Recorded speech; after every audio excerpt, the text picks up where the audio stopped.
السلام عليكم خواتاتي، انا رجعت من جديد عندكم بوصفه جديده ان شاء الله غادي تعجبكم بزاف بزاف، وهي الرزيزه هي واحد الوصفه اللي كتعجب كاع المغاربه، عزيزه عليهم بزاف، خصوصا دابا قرب رمضان وبدات التحضيرات ان شاء الله. رمضان الله يدخلوا علينا بالصحه والسلامه ان شاء الله.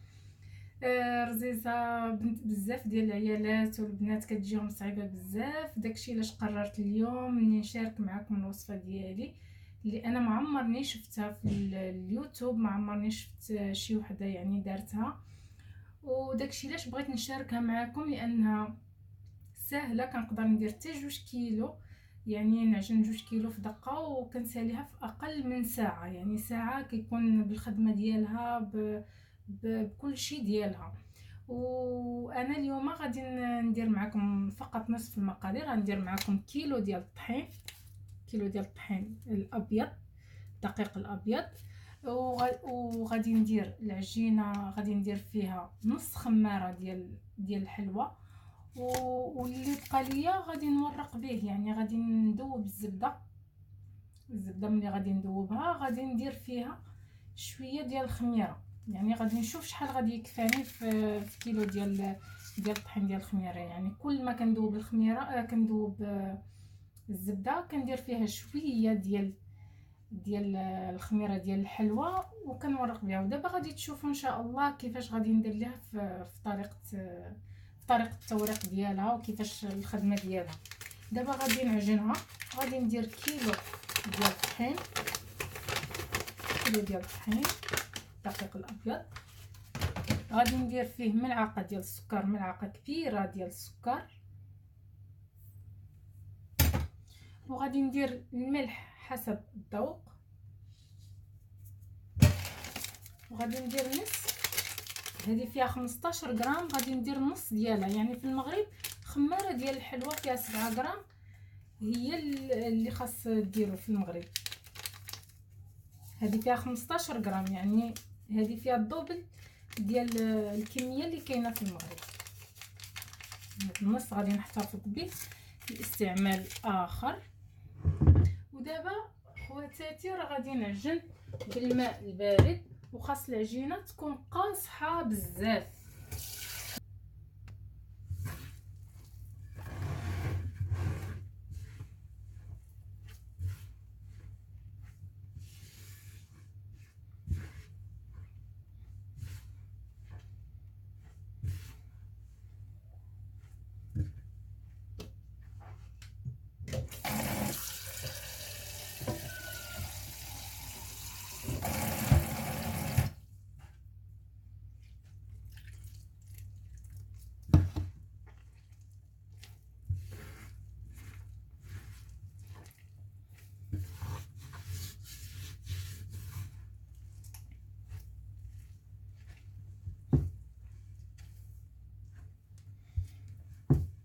مخاصنيش نفوت فيها الماء بزاف، الا فوتت فيها الماء غتجيني مرخوفه، وملي غادي تدوزيها في الماكينه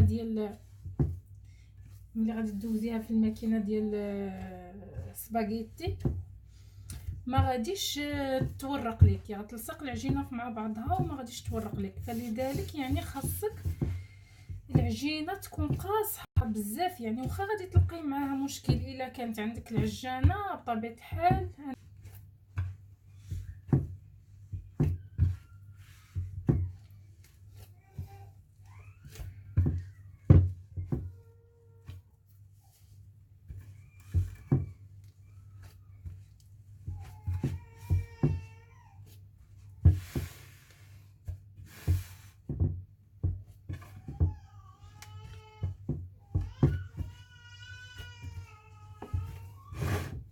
واخا غادي تشوفي العجينه يعني باقي خاصها الماء، فما تزيديش اختي الماء، ما تزيديش، خاصك تحاولي كيفاش تخدميها بلا ما تضيفي الماء، لانه خاصك العجينه تكون قاصحه كما قلت لك. من بعد ملي غادي ترتاح غادي تولي الاستيك، يعني غتكون مطاطيه.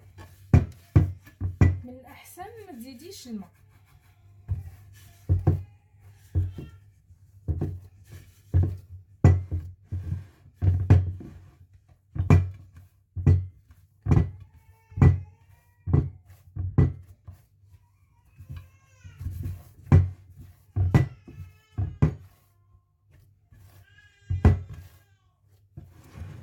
اختي.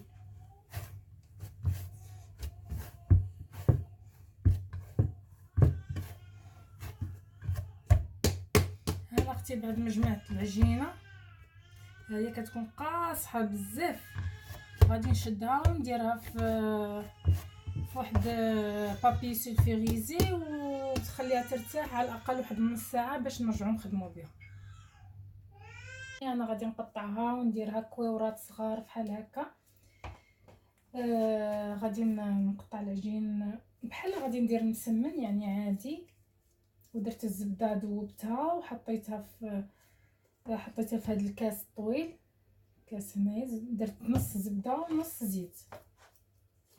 كنستعمل انا غير مارغرين، يعني ماشي ضروري الزبده ولكن غير مارغرين في الكفايه، يعني كتجي بها زوينه، كتجي العجينه كتجي يعني الرزيزه مورقه زوينه. ها هي ملي غادي نكمل ان شاء الله غادي نوريكم كيفاش غادي ندير ليها.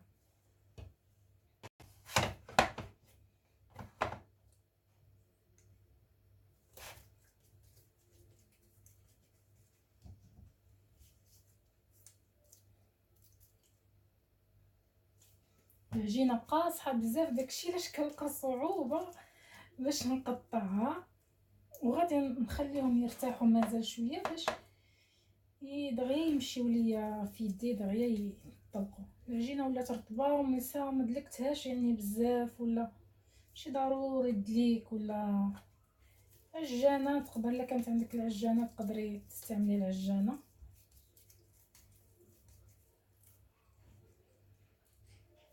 عادي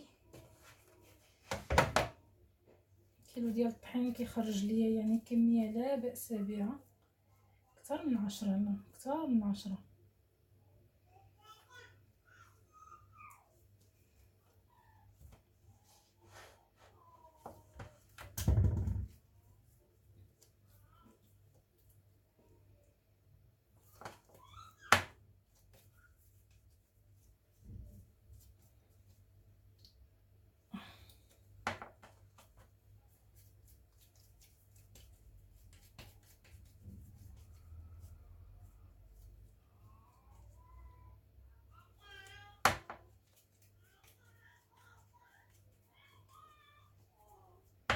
انا بعد ما كملت يعني جابت ليا 13 رزيزه، كيلو ديال الطحين 13 رزيزه،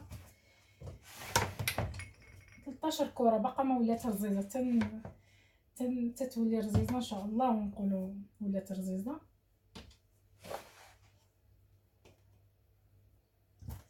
صافي وكنبدا ان شاء الله غادي نخليهم يرتاحوا دابا شويه باش يجيوني ساهلين في شنو سميتو في الخدمه.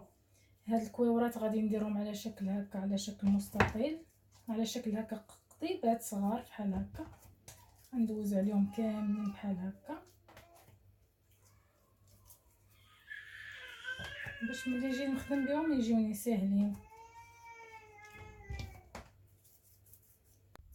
هنا بعد ما ارتاحت العجينه غادي نسرحها. انا سرحتها واحد شويه، كنسرحها غير واحد شويه يعني ماشي رققتها ولا شي حاجه. غادي نشدها مباشره، غادي ندوزها في الماكينه بعد ما تبتها وقديتها مزيان في هاد على اللورنيه. غادي نشدها بحال هكا، غادي نخشيها هنايا في هاد الكاس اللي عامر بالزبده دايبه، الزبده والزيت زائد الخميره ديال الحلوى، الزبده والزيت زائد الخميره الحلوى. صافي غادي نشدها وغادي نحطها هنا ترتاح. غادي نستمر بنفس الوتيره حتى نسالي كلشي، ولا على الاقل نخدم 5 ديال الوحيدات. انا سرحتها شويه، سرحتهاش بزاف. غادي نشدها عاوتاني، غادي بنفس الطريقه غادي ندوزها هنايا في الماكينه. غادي نشدها ونخشيها هنايا في الكاس وخليها تقطر شويه، تحيد منها هذيك الزوائد ونحطها عاوتاني ترتاح. نفس الشيء غادي نسرحها واحد شويه هكا غليظه يعني ماشي رقمه مرقمه. ندوزها هنا.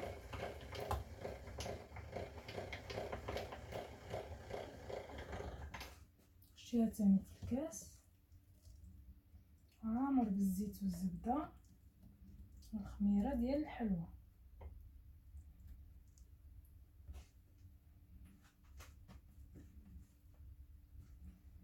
نقدر نحول ليه باش تبقى ليا البلاصه خاويه.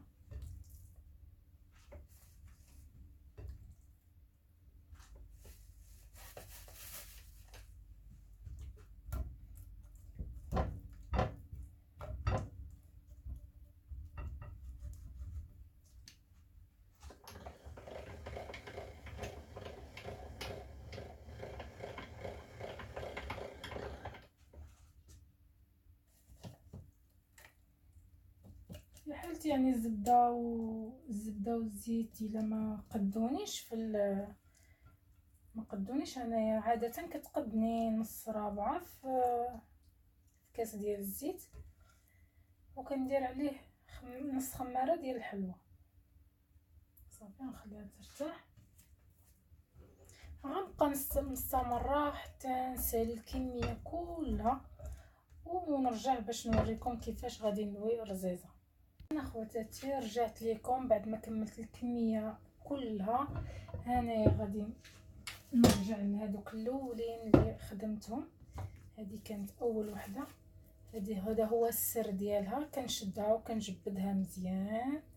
هانتوما كنخدم بها عادي، كنجبدها مزيان. الا لقيتيها ناقصه زبده خدي شويه ديال الزبده ودهني هكا، سرحيها مزيان بحال هكا ونشدها ونلويها فوق صباعي. كناخدها 3 ديال الصبعين وكنلوي بحال الرزه. ها بحال كتلوي الرزه.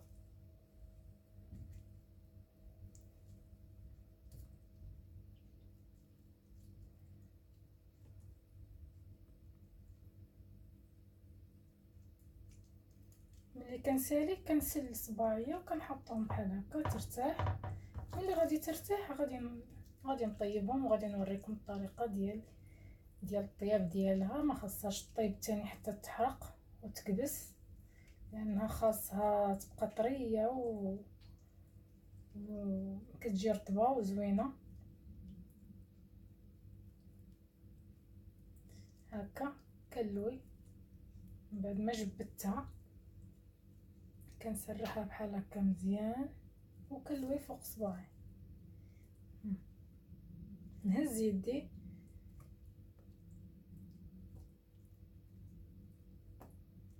كنتمنى المتتبعات يجربوها وتعجبهم وتجيهم بطريقه سهله كما انا جاتني سهله.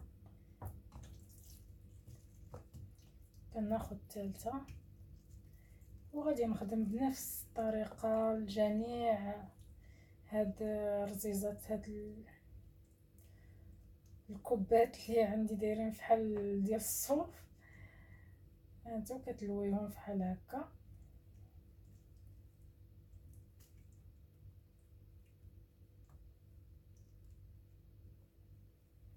صافي وملي كتسالي كتخليهم بحال هكا يرتاحوا.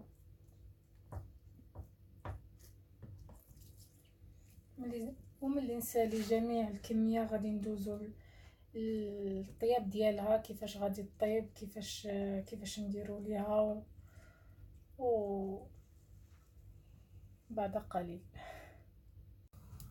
هنايا رجعت بعد ما ارتاحت ليا الرزيزه. ها هما من بعد ما ارتاحت ليا غادي نسرحها ونبدا نطيب. ها هي المقله، خاص تكون مقله ثقيله. ها هي كتسخن. غادي ننقص عليها نخليها في نار معتدله، ما تكونش نار مجهده بزاف. وغادي نبدا على بركه الله. ها هي الرزيزه ديالي غادي نبدا نسرحها هنا قدامكم.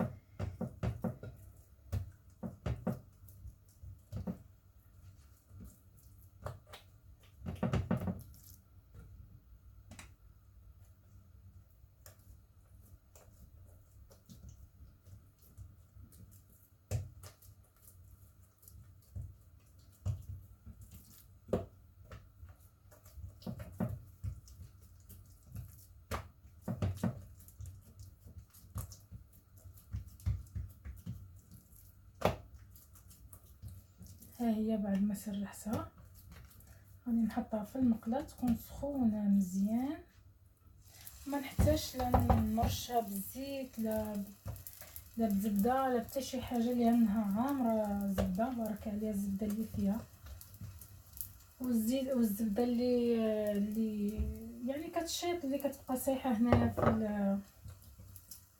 في البلاطو كنقدر نجمعها ونعاود ندهن بها يعني الا احتاجيتها، يعني الا ما احتاجيتهاش بلاش.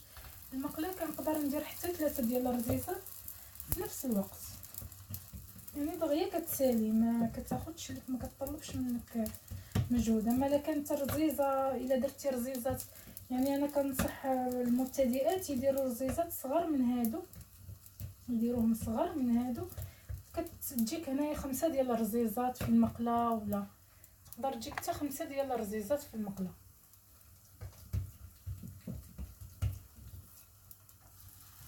ها هما غير كتشد راسها كنقلبها واخا باقا ما تحمراش، غير كتشد راسها كنقلب.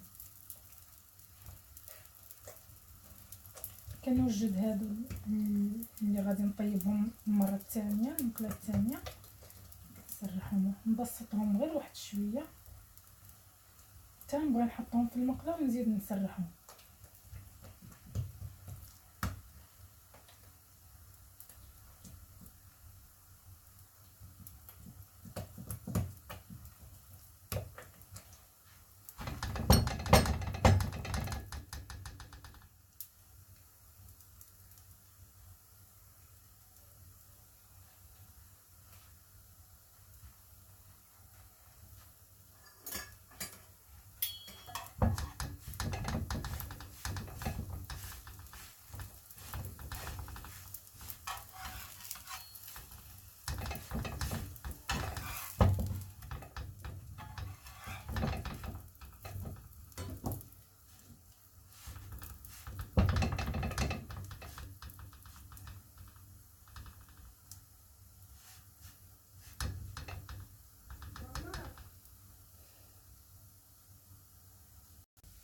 ها هما الرزيزات قربوا يطيبوا ليا، كتبقاي تقلبي وتقلبي فيهم تدوري باش يطيبوا من جميع الجهات. سمحوا لي لا صدعتكم بالمقله كتحرك ليا بزاف.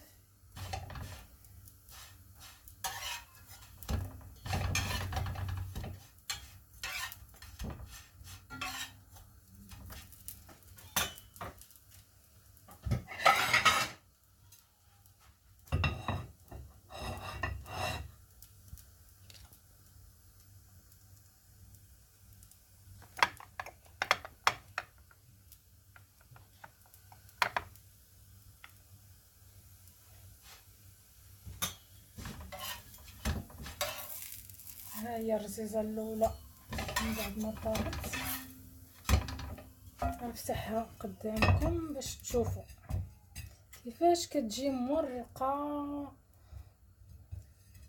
كتجي زوينه بزاف واللي داقها عندي كتعجبو.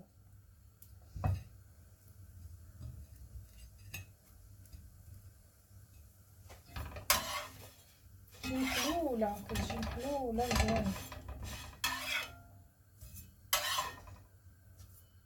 صافي وغادي نبدا ندير الفوج الثاني.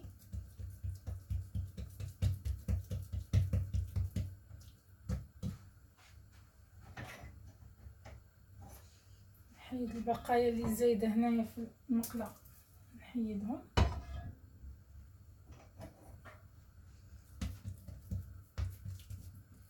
صافي وكنبقى نخدم بنفس الطريقه نسرح، مخليهاش غليظه بزاف وما نخليها ما نرققهاش بحال الملوي.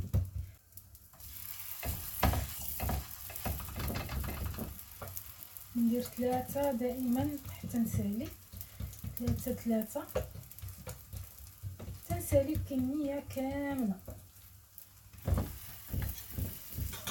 غنحل قدامكم الرزيزات الاخرين كنضرب عليهم هكا من الجناب باش كيتحلوا كاملين يتحلوا.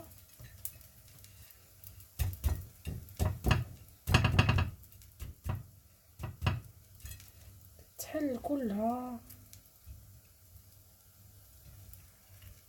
تجي رقيقة ومحلولة.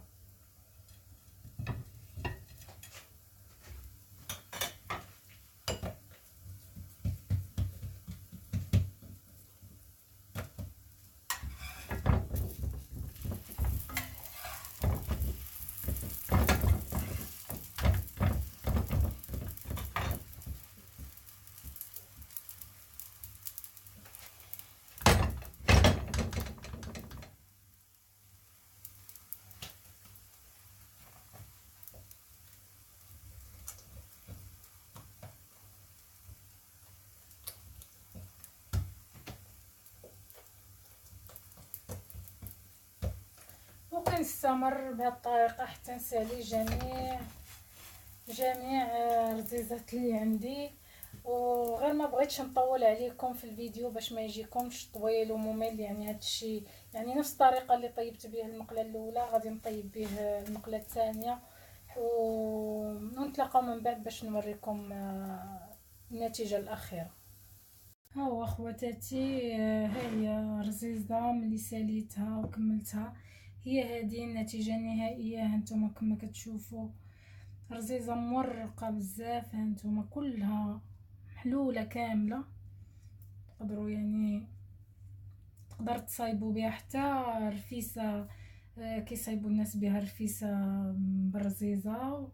وكنتمنى تعجبكم هاد الوصفه وتجربوها، واللي يجرب شي حاجه وصدقات ليه كنتمنى انه يدير زعما يدير تعليق وزعما ينصح الناس والمشتركين باش يتشجعوا حتى هما ويجربوا الوصفه وتنجح معاهم ان شاء الله.